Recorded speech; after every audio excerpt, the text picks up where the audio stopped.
Comparative advantage is described as the ability of an individual or group to carry out a particular economic activity more efficiently than another activity at a lower opportunity cost compared to their competitors.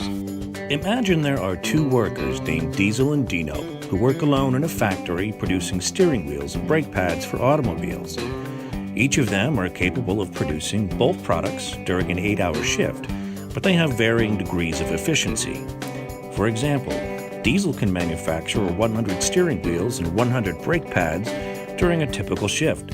However, Dino produces 50 steering wheels and 100 brake pads during the same period of time. That means every time Diesel produces one steering wheel, it will cost him one brake pad and vice versa. When he tries to create a single brake pad, the cost is a steering wheel. The same principle applies with Dino. In this case, every time he chooses to build one steering wheel, it will cost him 2 brake pads. And every time he constructs a brake pad, it will cost him only half a steering wheel. So, how do Diesel and Dino decide who should produce what when they work together? The answer is actually straightforward. They each want to choose the product where they experience the lowest opportunity cost. That simply means when Diesel and Dino compare one another's ability to produce each car part, they only have to pick the product for themselves that requires them to give up the least amount of resources compared to the other.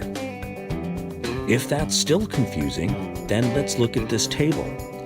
It costs Diesel only 1 brake pad to build 1 steering wheel compared to Dino's 2. So Diesel should choose to only build the steering wheels.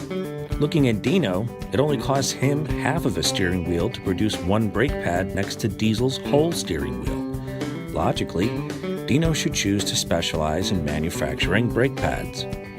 This is an oversimplification, but comparatively speaking, this means that when they each specialize in a car part that they are most suited to producing, they can be more efficient than their competitors who are working down the street, building the same things, but working separately from one another. So, how is comparative advantage a concept that's meaningful to the average person? Well, it means that everyone, and I mean everyone, has value and a place in the economy. It also applies to groups of people like nation-states. In a world where so much strife is created by perceived differences between peoples, it's helpful to know that it's a fact. We make everyone better when we work together.